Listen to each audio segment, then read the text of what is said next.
is philosophy of film, and it will be meeting in this room every Tuesday at 2 o'clock, and then at some later period in the 3-hour segment, we'll watch a film, if there is a film to be watched. As you will see, there usually is. Two things I want to hand out first. A card for each of you. Could you please take one and pass the rest around? Oops, sorry. And syllabus for each of you.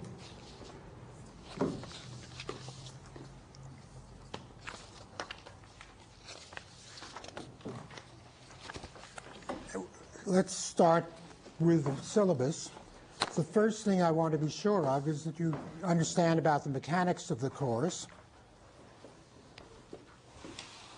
And the best way to learn about that is to read very carefully the paragraph at the bottom. No quizzes or exams, but underlined students are required to attend every class, whether or not there are conflicting exams or study groups in other courses. Arrive on time, which means 2 or 2:05, and do the assigned reading for each weekly session. I'm especially concerned about attendance, so if you have hockey practice Tuesday afternoons and can't be here every week, then you shouldn't take the course. If you are like me, difficult about getting to places on time, you have to make an extra effort the way I do and arrive on time. The reason for that is that two reasons. First, I want to run it as a workshop in which your involvement and participation is at its maximum, and if you're sharing your time and energy during this period on Tuesday afternoons with the hockey field, it won't work. So think carefully about that. And second, since we watch films, we don't have a great deal of time for lecturing on my part, discussion by you, or the presentations that we'll be talking about as possibilities. So it's important to be here on time and stay throughout the 3-hour period. Any question about that? The rest of what you have read or are reading in the paragraph is straightforward and mechanical. Before I discuss the listings on the curriculum, could you please start writing on your cards material for me to get to know you and to help you to get to know each other. At the top, write philosophy of film, 24-13, fall 2004.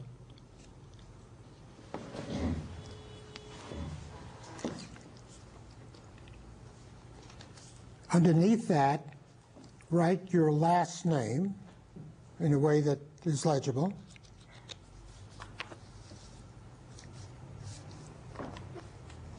And after your last name, put a comma, and then your first name. Right? Many people have first and last names that are similar. In this way, I feel I can rely on my memory. After that, could be on the same line or the next line, the numeral for the year that you're at MIT. Is everyone here at MIT? Where are you from? Then after the numeral, put a W. Mm-hmm. No, you're welcome, and you're like everybody else in my eyes. But that way I'll know you're at Wellesley. So if you're a freshman, 1, if you're a sophomore, write down 2, and I think you can figure out the rest. Under that, write the field of your major. biology, computer science, philosophy, or whatever. Don't put down whatever. That gets close to my involvement in life. But nevertheless, you get the idea.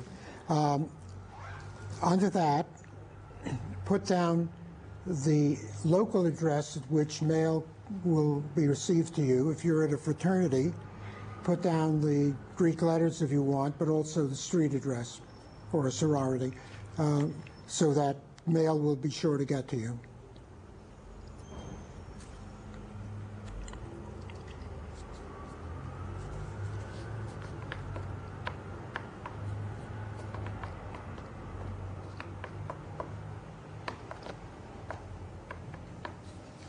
Under that, the telephone numbers, just a minute, don't write yet, at which you can reach in the order of their accessibility, so that if you spend your life in the lab, that may be the first number.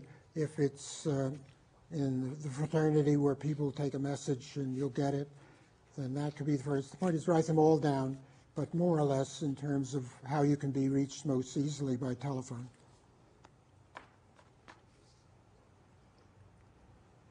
Under that, and the handwriting is very important here, your email address. But I often encounter, I get mail back from students because I didn't correctly read their handwriting on the email address. So write that very clearly. And you all have an email address.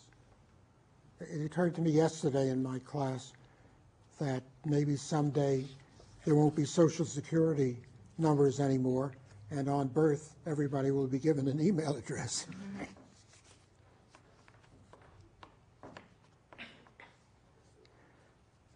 Any question about any of this?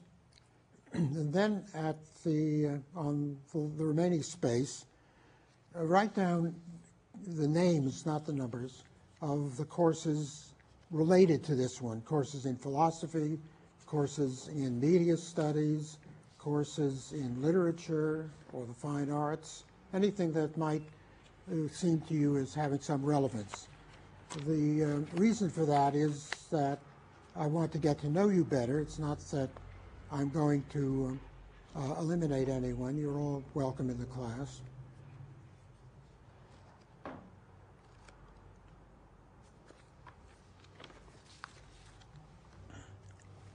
Does anyone have a hard candy? My voice is starting to disappear already. I keep forgetting. Thank you. That's very nice.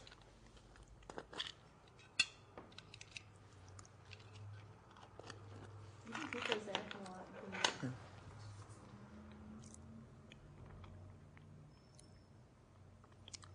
All right, that's all I need to have on the cards.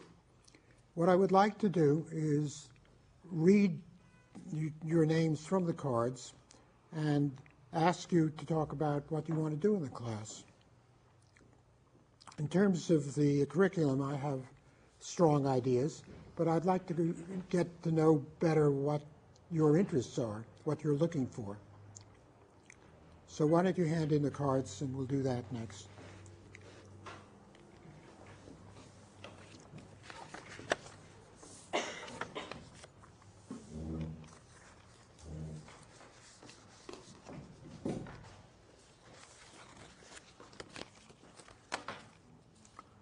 Okay, Alvin Lynn. That's me.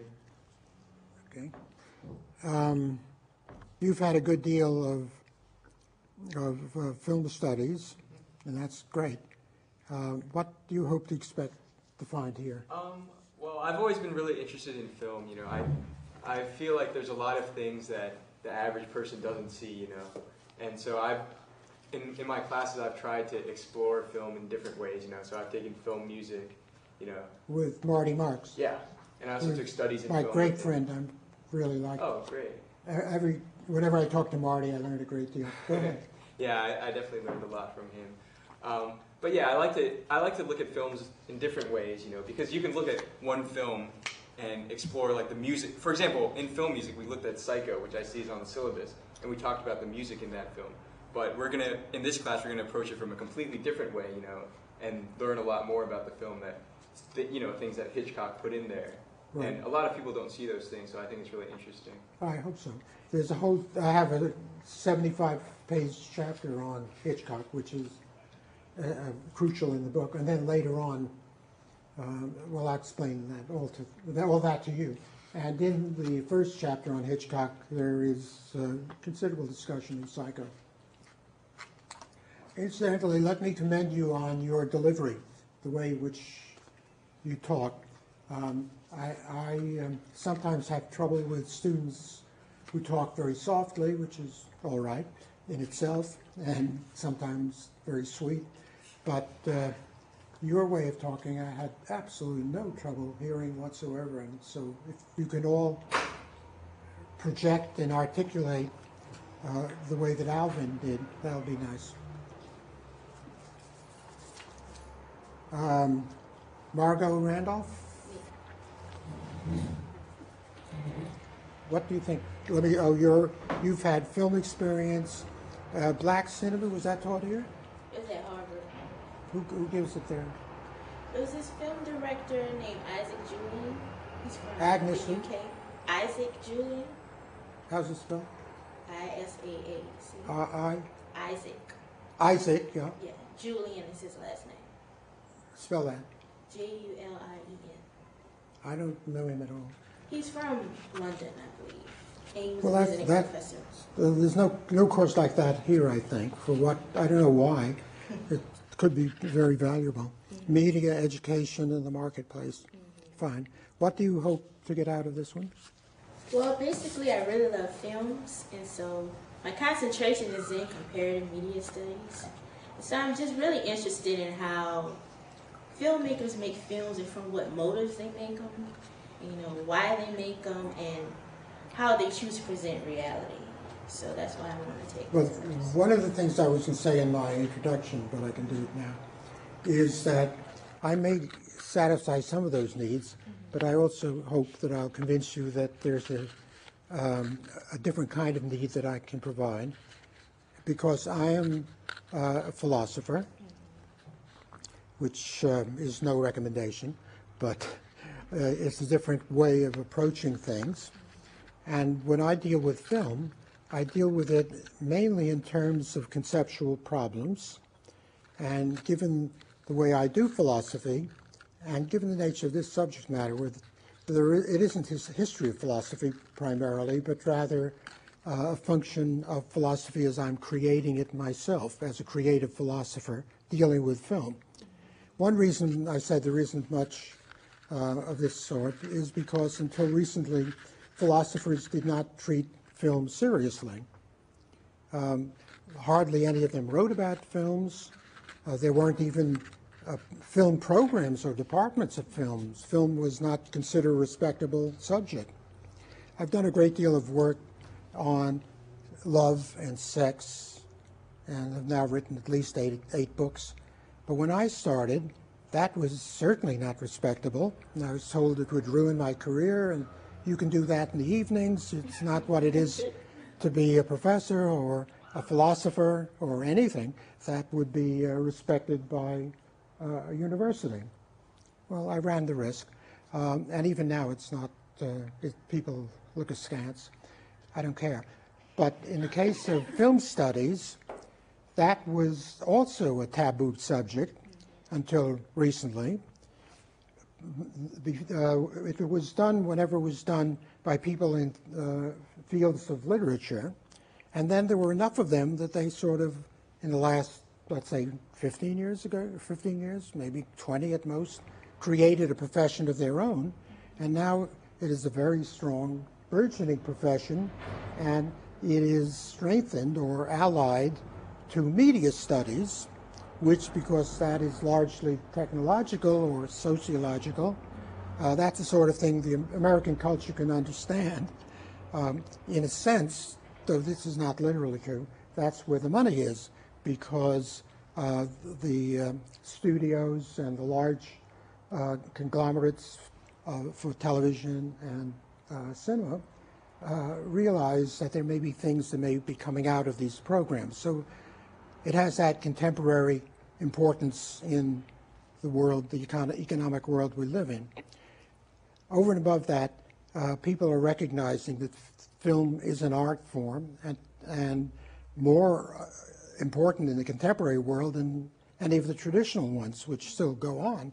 But still, film is really the art of your generation and the next generation, and through monitors of screens, of computers and so on, probably as long as the human race will go on, will continue. So that there is a new recognition of the importance of films. I approach it the way a few other philosophers do, in a way that is characteristic of conceptual analysis. My hope is that if I do it well enough, people who aren't philosophers and aren't interested exclusively in a conceptual analysis will get something out of it. That's something you can be telling me about as you get through the course. But you see, it amplifies the background that you've had, and that was the reason I wanted to mention that now. Well, you're certainly welcome in the course. I may have trouble pronouncing this. Jinhak? Yeah. Is that how you pronounce it? Yeah, Jinhak, right? You can just call me Jin, the first syllable. Jinhak Ang. Yeah, or you can just call me Jin, the first syllable. Jin. Oh, no, I forgot.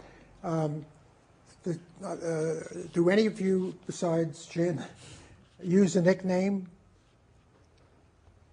What I always say is after you give your own name, put a parenthesis and then the nickname by which you want me to refer to you and for people to know you. Jin, right? Well, oh, I'm sorry.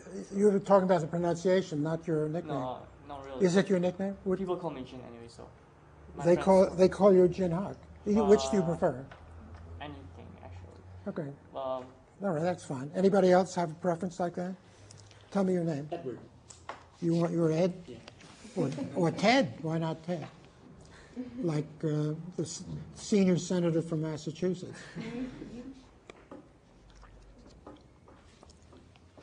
Anyone else? Okay, Jen. Jin's a sophomore in computer science, and he's had science fiction, mind, and machines. So you've had some immersion in philosophy. What do you hope to get out of it? Well, from what I learned in science fiction, the average society sees film as an entertainment, but I think the directors and the writers put a lot more effort into it and then just produce entertaining stories. So I like to see film more than that and try to understand what the director tries to portray. Talk a little slower. Sorry. So I would like to see what the director tries to portray in the movie and not just the entertainment value in it.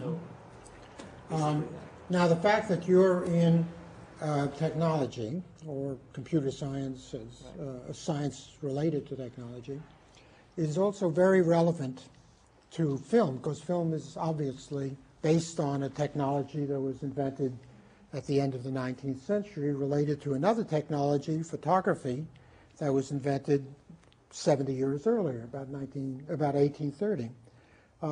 And this itself is a problem for philosophy, a problem for aesthetics, which is the branch of philosophy that deals with the arts. How can an art be as dependent upon technology as film is? In the case of a painter making stills rather than a photograph, let's say, whether it's still photograph or moving photograph, moving picture, he uses a kind of very, very primitive technology, the brush and some paints. It's a kind of, very basic kind of technology. In the case of photography and film, the art form itself is based on that. And how does that affect the contents, the way, the creative process, the reception, the audience response to the work of art? Very crucial. And the first thing you're going to be reading will be a chapter in a book that I wrote 5 or 6 years ago. I guess it's almost 6 years now, since 1998 it came out, called Reality Transformed.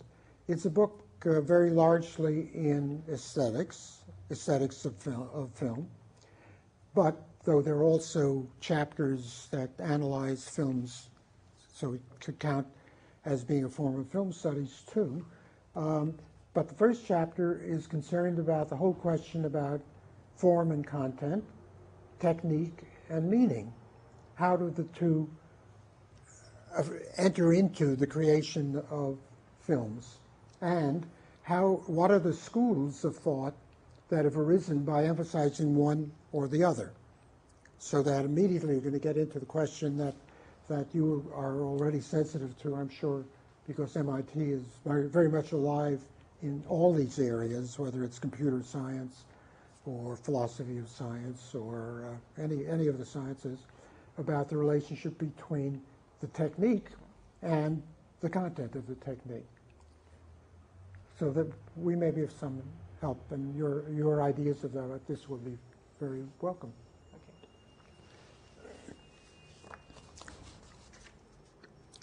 Ed, you're the next card. Ed Duggan is the 5th year. You graduate after this term. That's the usual pattern. In environmental engineering, and you've had 2 courses in philosophy, so you're concentrating in philosophy. I'm happy if we satisfy that requisite. One being the introductory course and the other being metaphysics, question mark. Why? Why? Remember the number of metaphysics. Oh, you don't remember the number? No, that's all right. What are you hoping to get out of it besides satisfying institute requirements, which is a legitimate concern? Well, that's one factor, certainly. As these 2 guys mentioned, Jin is your name, and Alvin? Jin? Yep. I think of film mostly through the entertainment value, and I know there's more to it than that. I've never taken a film class, so. And I also think that I hope that film might be an interesting platform to discuss some philosophical concepts. Right. Never thought about it like that, through that medium. Well, to begin your thinking about it, entertainment, in fact, in the first page of one of my books that you'll be reading, 3 Philosophical Filmmakers, I attack the concept that there is a rigid split between entertainment and art. Nothing wrong in art, high art, classic art, being entertaining. It shouldn't be dreary. And if anything that is clearly for purposes of entertainment is done well enough, it becomes an art. So our thinking about these categories have to be considerably revised. To do it properly, one would have to be working on aesthetics itself, and I used to do that and give courses in that, but I don't worry too much about that. I'm sort of blasé about philosophers dealing with typically philosophical questions, or at least I feel I've outgrown it. At my best, which is not true always, it's like an artist who throws out all the rules, the way the great artists always do. So why should I bother with these technical questions in aesthetics? I just assert that the 2 are not necessarily inimical. The second thing I wanted to say is that my own tastes tend to be very high art, and there are all sorts of contemporary interests, like in action movies, ordinary animated films, games, sensationalistic movies, and that includes the ones that are pornographic. They usually bore me, and I don't get many ideas, and so I don't say much about them in my writing. I mean, other people might. They might you get whatever you can in life, but it's not something that I gravitate towards, and therefore the movies that I show are generally great movies and classics. At the same time, I know that in your generation, the present is very important, and so if I can find something that I have something to say about and that interests me, which is very contemporary, I'll be happy to introduce that. As a matter of fact, that happens in the course which is a sequel to this, that I give next term, called Philosophy in Film, more than it does here. And looking down here, I see that the only sort of recent movie is The Purple Rose of Cairo of Woody Allen, and that was made in 1985, when some of you perhaps weren't even born. So I have to confess that that is built into the structure of the course, because I'm interested in the ideas, and the ideas seem to come to me more out of these older movies than the newer ones. Also, but I guess there is a third thing. Since all of American education is geared to the present moment, history has always been a weak part of American education.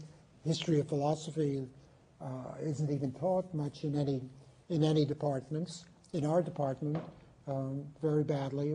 This year we remedied it with a very good appointment, but ordinarily it's not what departments put foremost.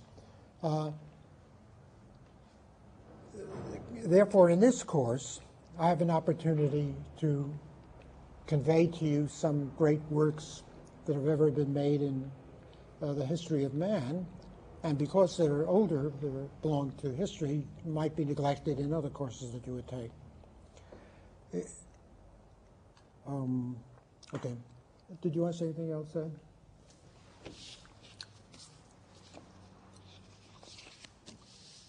Emily Montgomery, you, and I thought you raised your hand. You're at Wellesley too, right? In political science, and you've had some literary criticism and some sociology. Fine. What do you hope to get out of the course? Well, I've never taken a class in philosophy before, so I was looking through it, and I guess it struck me because I never really thought about the philosophy of film as such, and I liked the element in the description of alienation. I'm missing a few words. Of what? Alienation. Alienation, Yeah, as a theme in film. Yeah, that was really interesting to me, so I wanted to... And you studied it in your sociological courses, I suppose? Somewhat. Right. Okay, I think there are various things you can get out of the course. One thing about philosophy, this isn't an introduction to philosophy, and listening to me, I'm not an introduction to the nature of the field or a kind of example of what other philosophers are like. Philosophers often vary greatly. There isn't any one pattern that they have. But I'm different from most other philosophers in being what I call a humanist philosopher and a literary philosopher rather than a scientific one. And consequently, though I was trained as an analytical philosopher in logic, philosophy of the language, and all of that, when I was a graduate student and an undergraduate, I don't do things that way. I've gone off on my own. So I'm not representative. My hope is that you will learn something from what I'm telling you, even if you don't want to emulate me. And students, graduate students who say, I want to do what you do, I want to write about love and sex and meaning of life and film and, one shudders. And I always say, but where are you going to get a job? Who's going to let you do that? And I escaped, but you might not. And if I were do it at your age, graduate student, I were doing what I've done now, I've published 20 books, but it doesn't matter, I'd be assassinated. Nobody would tolerate me. Maybe they would, because if they knew I was going to go on so doggedly and do all these publications anyhow. But having the kind of mentality I have now that this student might claim to have and want to cultivate, I would never I've been kicked out of the profession. So it's very hazardous. So I'll be happy to to be able to communicate with you and to learn from you and possibly for you to learn from me, but it's not because I'm going to be giving you an introduction to philosophy in general. Right. No, that's fine. No, that's fine. I applaud your attitude. I just wanted to give you a warning.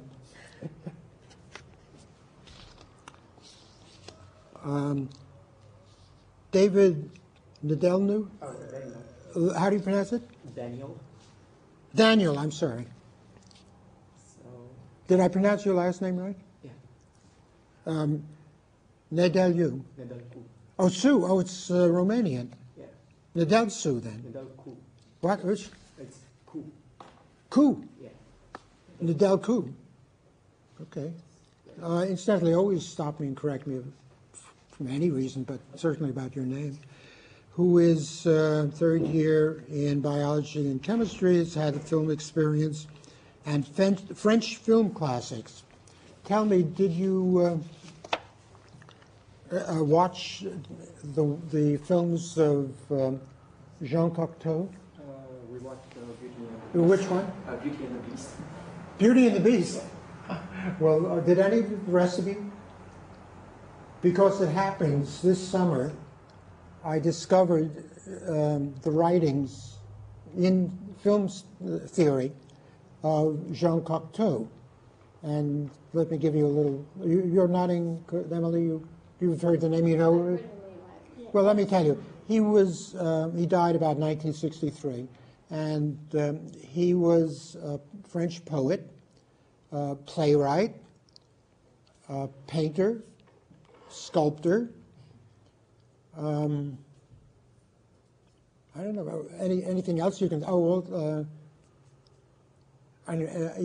Other visual arts, and also filmmaker. And he wrote. Oh, that's right. He was a critic and theorist. And what I discovered were his critical writings. And as you will see, when we get to the free philosophical filmmakers, the reason I chose Hitchcock, Renoir, and Orson Welles is because they wrote so much about films and gave interviews in which they talked about film theory.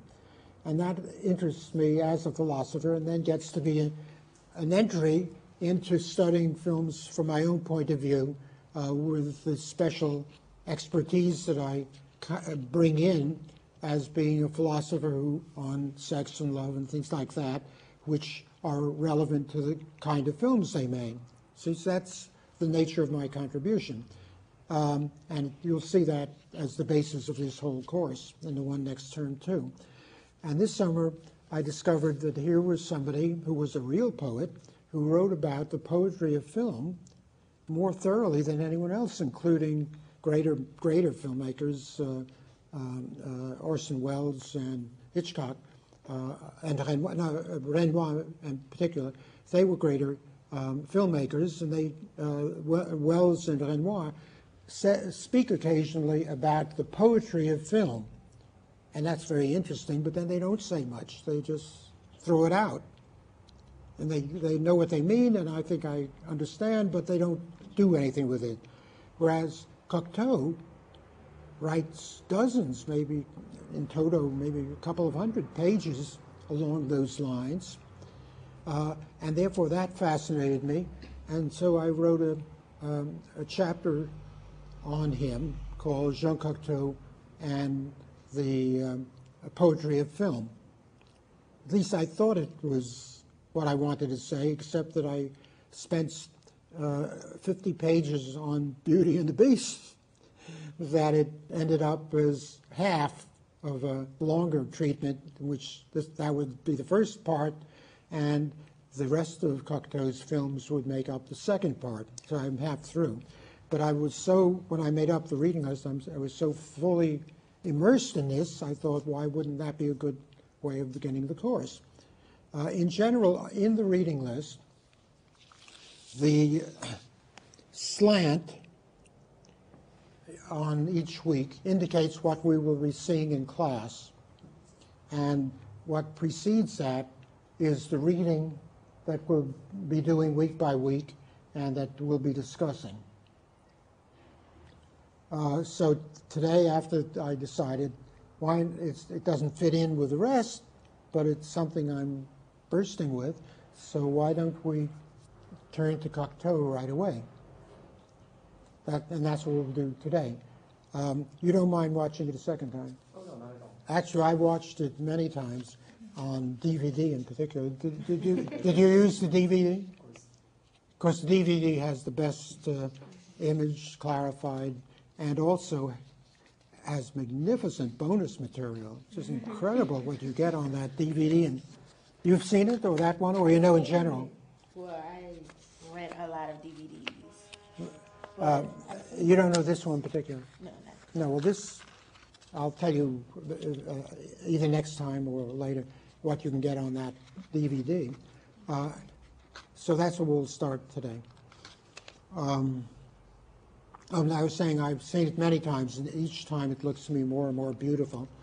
And I now think it's one of the most beautiful movies ever made. There's another very beautiful movie by Luchino Visconti, who was a great Italian filmmaker, based on the novel of Thomas Mann called Death in Venice. And that is something you'll be reading about, because I have a chapter on that in the book Reality Transformed. And I'm very critical in various ways of that film and the direction. But it, too, is one of the most beautiful movies ever made. Okay, Sarah? Yeah. Oh, sorry. Oh, that's what I could have seen. Your Sarah. Michelle is at Wellesley, she said. Sarah is here, third year, and in biology.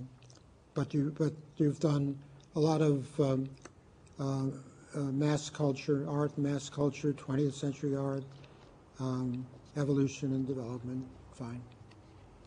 Okay, so I'm not sure how much is going to be covered in the course, but I'm very interested in the way films are received by the audience and in the shock value that films can have and what's acceptable in film and throughout time and how that changes. Well, there is in this new field called film studies a subject matter that some of the members deal with very technically called audience response, or I think that's what it is, audience responsivity. And so there are lots of technical articles you can read about that. I am not a technician, and so I don't do just what they do, but I'm also interested in that, partly because for me art is a function of communication, a function of response, which itself links up to my ideas about meaning in life, that's the meaning in life. The meaning in life is to be able to do something creatively which is responded to by somebody else, communicated to them, makes sense to them, and in return, they criticize you, sometimes attack you, but that's all right. Don't worry about it unless it's vicious, in which case forget about it. But being attacked can do a great deal of good, aside from being an honor sometimes, but also it is a resource, because if you are geared to that way of thinking and that way of life, and if you've communicated and you're talking to somebody worth communicating with, however hostile, your response to his or her response will be creative, and that's how the mind develops. So that the audience response is an important ingredient in all of the arts, and I think the arts are paradigmatic of living a good and complete life. So that meaning in life will be furthered by means of this kind of ricochet that takes place through responsivity. So if you have ideas about that, pursue them, keep them in mind. And you'll see a lot in the course will give you material you can go further. In general, there's nothing I've ever done, I say this to all my classes. You know, I've written published thousands of pages on different subjects. All of you can do it better, because you can do it from your own point of view. You can do it afresh. You have new resources. You are different people. You belong to different generations. So use whatever you can get out of me. Throw the rest away. Don't be deterred. Don't be flawed because, oh, he's produced so much. Well, I'm such an old man, too. That's not a virtue. That's a chronological fact. You, with your youth, with opportunities to develop over a longer period than I have, you can do better. You can do it through your response, but you've got to sort of disabuse yourself of the problems in response, which is to think of yourself as just a passive receiver. You can be passive if it isn't any good, but if you're more active, you may find things that you can get even out of its badness. So that if you learn how to look at films, and if you're a real film buff, even bad movies will be useful because they will give you things to develop your sensitivity toward the nature of film itself. So this idea of receptivity is a part of that. Did you want to say anything else? This is Sarah Buckley, and Michelle Kobler is the last. Political science at Wellesley, third year, and introduction to video production, that's interesting, and short narrative. One thing I forgot is, if any of you have a cell phone, be sure to put that number down. Did you all do that? You all put whatever numbers you have, including the cell phone number. Okay, fine. What are you hoping for, Michelle? Well, I actually think that film is becoming and will continue to grow as one of the primary forms of communication. It is already. You know, and that writing will eventually lose a lot of its placement that way. So Well, that's the problem in aesthetics, because why do the two have to be inimical? I think because of the attention span that people are growing and developing is shortened. And I think also that film is a lot easier to make now than it used to be. So common people have the ability to produce films in a way that they were not previously accessible to. So in that way, I think the study of film is really important to be able to communicate in the future and to reach audiences that will continue to grow. See, another way of approaching it, which you'll see in the first book, Reality Transformed, I called the literary and the visual. And there are theorists who say that by its definition, film is not literary, that it's a visual art, and where an author, a poet or a literary author might spend a paragraph or a page or even a chapter describing something, the camera just shows it to you, and therefore, instead of being propositional, saying things, it is demonstrative, showing things. I attack that view as a principle in film aesthetics because I want to say that what we see is a function of language because we are basically linguistic creatures.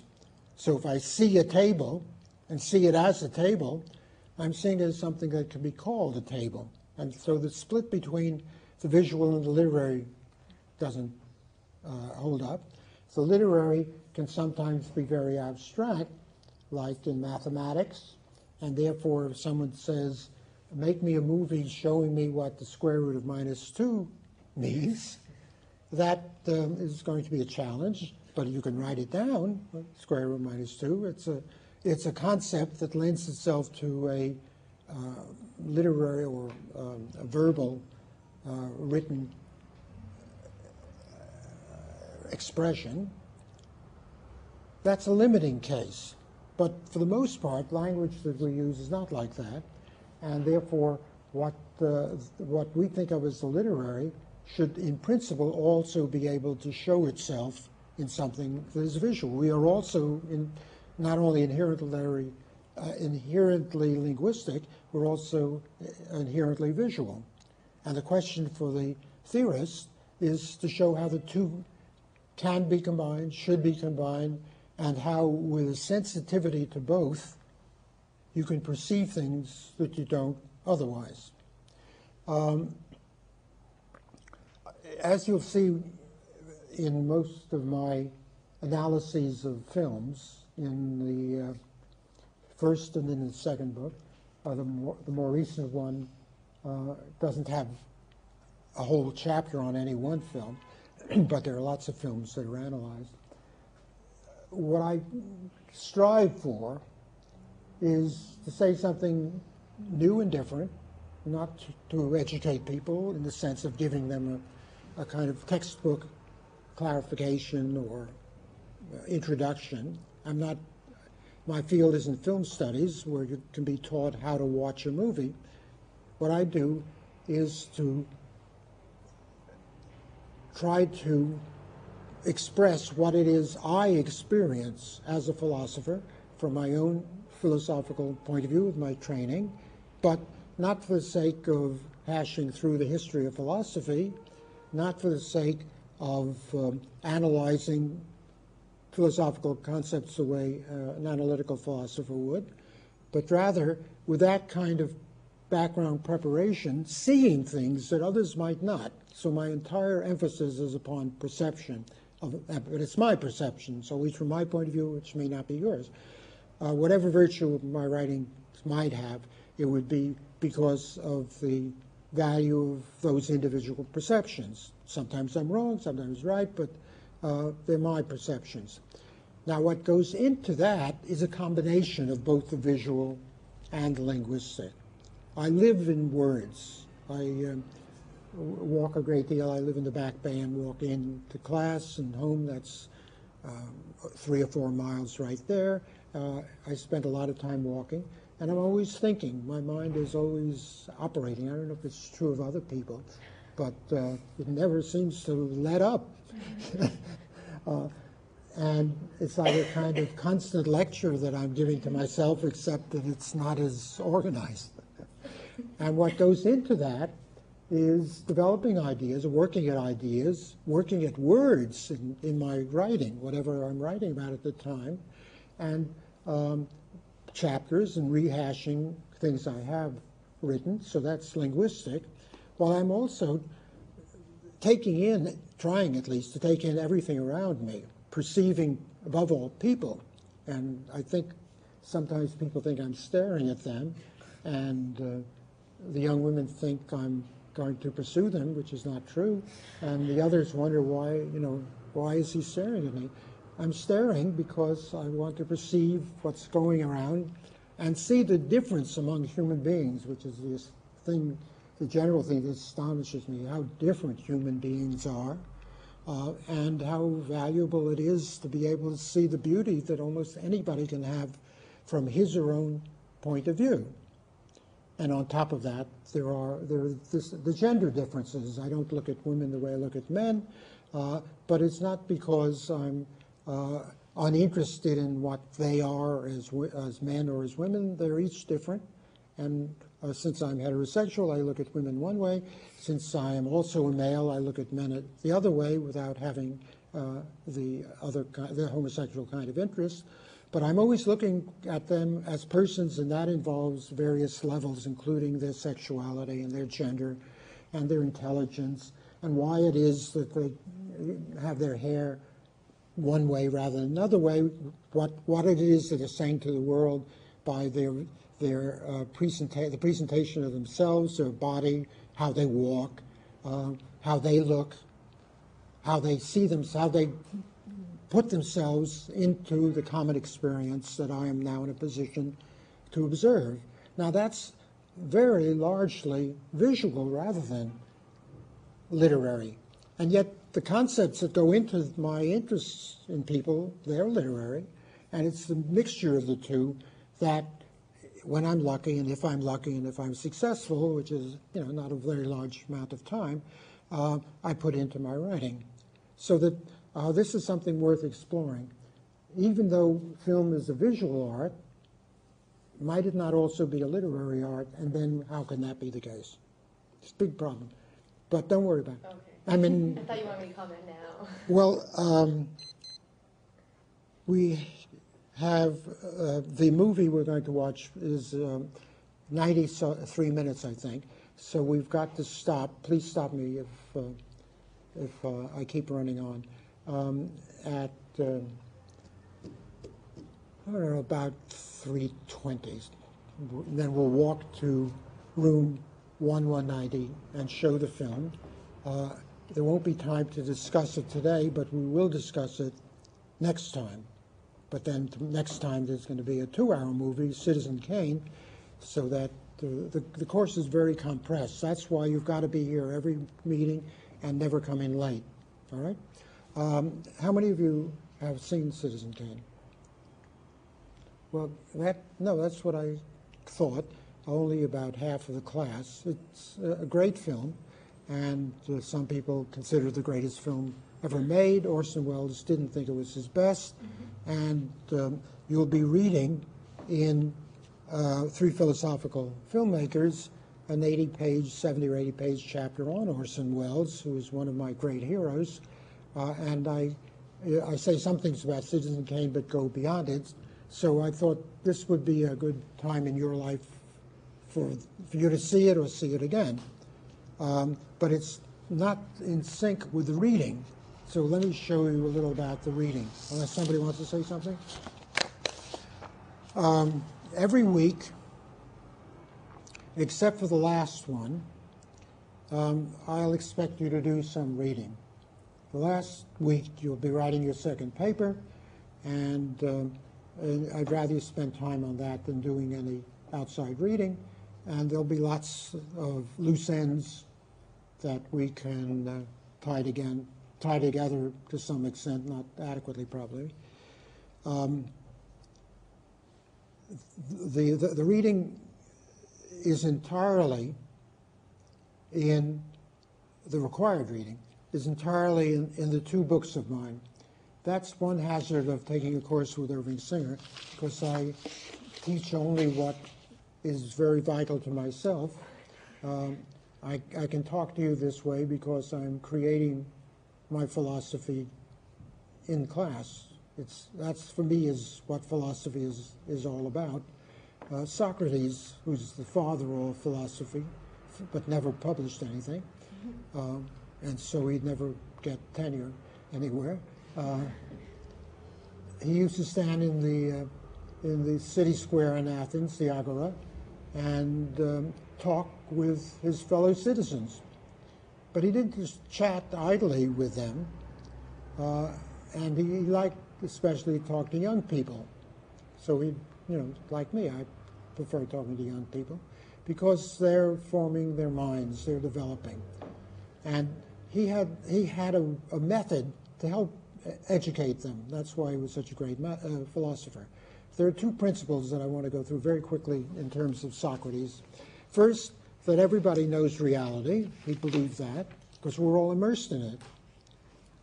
And that already defeats models that you might have, that science is here to show us a reality that we don't know without science. Well, but this is reality. This moment in time, this place, this experience that we're having together.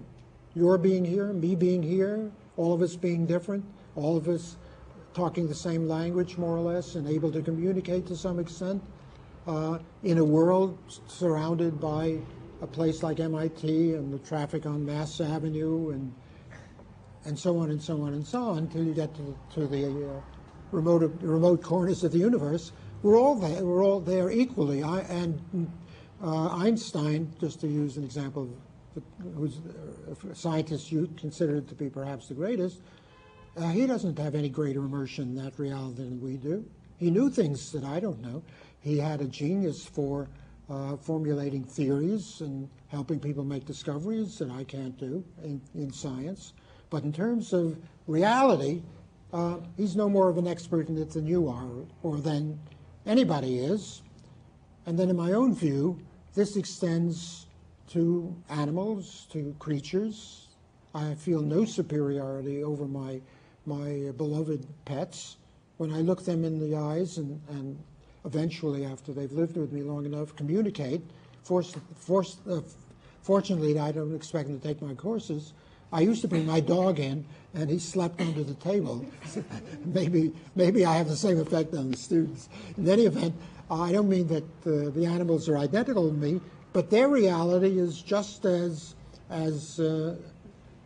pure and indefeasible as my reality. It's a different reality, and in the sense that they are different from me. I would say different people, but different persons. They're not people, they're persons. They're different persons. But the reality is the same. That was Socrates. That's the great message of Socrates. He then said, the trouble with human beings is that they have language, and therefore they get confused. Language can be ambiguous. You can tell lies in language. You may not understand the meaning of the words you use. And then there are very abstract concepts which are definitive of the glory of the human mind, and they're very hard to understand because they're linguistic. So a mother cat doesn't have to know anything about the nature of love. And for her, love doesn't mean saying, I love you, my little baby, to her kitten, or make cooing noises to show her love. She conveys her love through her bodily presence, just by touching and growing up physically in a tactile relationship with the baby. And in a sense, I want to say she knows more about love than many people do, and that's including me. And that's why I went into the subject in the first place, because I was aware of how little I really knew of this. She doesn't have any language. She doesn't know what I would be talking about by the nature of love, but she's capable of love of her own sort. Language on a high abstract level, like a philosopher talking about the nature of love, can easily be confusing, can be dishonest, what the existentialists called inauthentic. They can be misleading, and that's where human problems arise, Socrates says. So the job of a good philosopher, his kind, is to help us to make our ideas clear. And to do that, he worked out a logical system, but the goal was to get people who know reality to clarify the garbage in their minds by making their ideas clear. All right? Oh, I see. This arose because I was trying to justify using only my own books. I teach the courses as a way of doing philosophy with you, and a lot of it is already in those books, but my hope is that I'll go on to the next book by transcending it through this common experience with you. And already thinking in those terms, I've got into a sequel to the sequel, and that's where the chapter on Jean Cocteau comes in. But what I really have to teach is not going to be based on what you might read in a textbook or a great work of technical film studies. You can write papers about that, but to get the most out of me, you have to read these books. Fortunately, they're written in a very simple English style and not terribly long. So for next week, I asked you to read the first 50 pages, and I think the reading never gets to be much, well, for that book, much longer. The second book, which was published only in May of this year, Three Philosophical Filmmakers, is longer, so some of those chapters are a little longer. The Reality Transformed is available in paperback. That's nice. And I apologize because the other one, having just been published, is only in hardback, and so the price is more. And I hope you'll be able to find some way of getting a discount. But the total amount you have to spend is not very much, given what your other courses are like. In the next week's reading, I engage in a frontal way the whole question about meaning and technique. My fundamental idea is that the two can't fully and ultimately be separated, that it's only through the acquisition of technique that you can express what is meaningful, and it is only through the meaning that is expressed by the technique that something really becomes a work of art and is worthy of your consideration. You can have masters of technique who write exercises, like for the piano. They're not works of art, they're exercises. You have to know technique, and they're a good way of learning technique. But through technique alone, to the extent that it even exists or can be found alone, there isn't any or much meaning. There may be limiting cases, I don't care. The point is still the same, that technique is, in itself doesn't provide meaning. It's only technique in its conjunction with meaningfulness that you get a work of art. And in the history of film theories, the two have been generally separated. So the polemical burden of the book is to show how to overcome the distinction and the animosity between schools of thought who think of film as being a visual art and therefore a function of technique. And this is the position that many people in the profession take. In the arts generally, people who teach you the arts are going to shudder if you say, oh, I'm interested in this because it's such fun, because it tells you what life is like, or tells you a story and then they repeat the story. The instructors feel it's their role in life to force you to learn the technique, how the film is put together, what the methodology is, the placement of the camera, and all of the technical things that go into the making of movies, and the other similar but different techniques that go into the making of poetry or music, whatever the art is.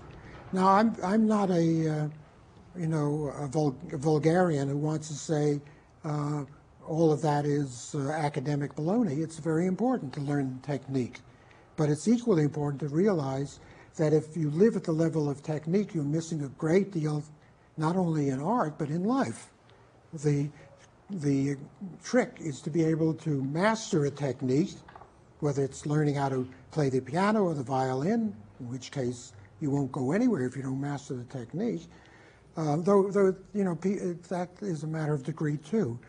Do any of you know the great singer Luciano Pavarotti? You surely heard the name. Well, Pavarotti, I think, is a great tenor. He can't read music. So much for technique.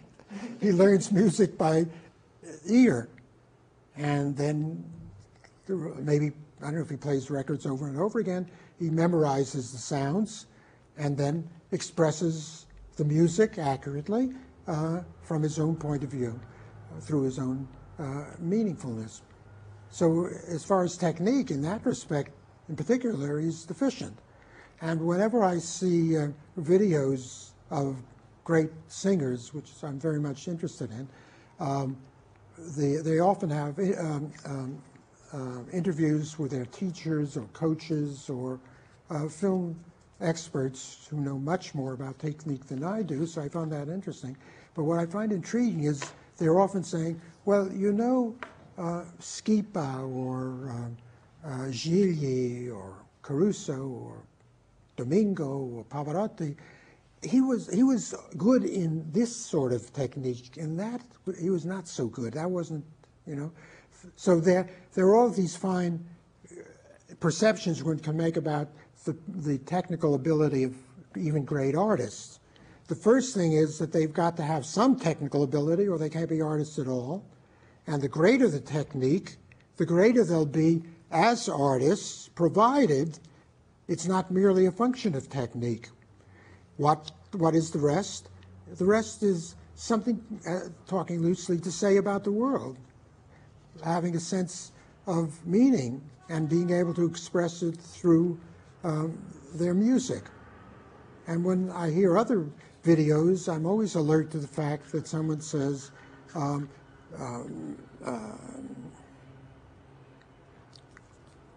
what's the great Menuhin, Yehudi Menuhin, had a great mystical sense and of purity and charm that goes into his playing, and it's true. There's something very special about Menuhin, of this highly spiritual kind of violin playing, which is absolutely accurate and technically superb, and yet it's him. It's like hearing someone's voice.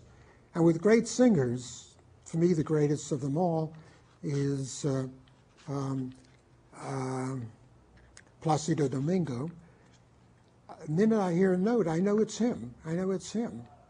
It's his voice, and it's because it's his view of the world, his ability to express himself, and I find that very important. I want to just one bit further. There's another great singer in her field, maybe the greatest, and that's Marilyn Horne. And I was present at the memorial service for a friend of mine who had died, and she sang.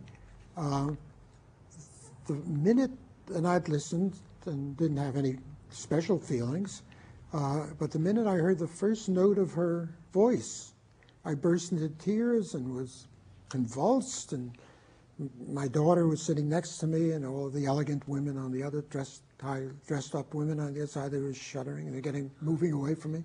And I couldn't control myself, and it was all because of that first note in the voice of that great mezzo soprano Marilyn Horne. So that there is something in the world as they see it, as they convey it, as they find meaningful in terms of feelings that they are able to convey, presumably related to their own feelings, but it's not an autobiographical thing. It's a question of expressing feelings that will touch the soul and the heart and the emotions and the sexuality of the audience. That's where the meaning comes in, and it's worthless, it's sheer garbage if it isn't supported by an adequate kind of technique. So there's no separation. That's the basis of what you'll be reading in the first 50 pages, together with an introduction to the two schools that I'm trying to transcend, and some history in the philosophy of film, theorizing about film. Now, in general, it would be good to control my verbosity, and one way of doing that is to have people make presentations, which worked last year in this course very well, but I want you to agree to that.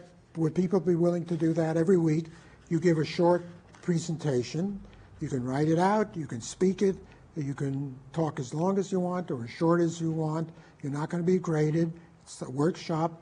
The virtue of it is that you bring up problems that others have not thought of, and then there can be some conversation from your point of view, not mine. Here you're going to be swamped by writings by me.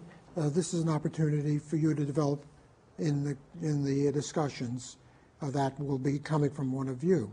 In the evaluations I had in one course in which I did this last year, there was one comment that worried me a little. The person said, it says, what do you like and what don't you like? And the person says, I didn't like the idea of having presentations.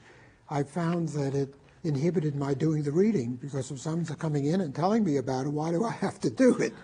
Well, that's not the idea. The idea is that you do it because you have ideas, and the person who comes in has ideas that he or she has spent more time on, and then can direct the conversation in terms of something that will be meaningful to all of you. Can we do that? All right. Think about it for the rest of the course, but somebody should volunteer for next week. Anybody want really to do that? Also, that person should watch the movie beforehand and then come in with any ideas. There's so much material in the course, you can be flexible about how you do this, but it's a slightly different function that the person giving the presentation has. Who would like to do it next week? Maybe somebody who knows Citizen Kane and would like to, having read the first 50 pages, say, oh, that gives me a different way of seeing it. Yeah, I'll do it. I'll do it. Great. Fine. That's Lynn, isn't it? Yep. All right. How much time do we have? Not very much. I think we should stop right now and go to the, unless there's something you want to say. Next term, I'll tell you more about the coming weeks, but I think you're launched. Is there anyone who has a card for me to sign, an ad card for the course? I do. Okay, give it to me now. Otherwise, we now go to room 190, which is fairly close down the stairs.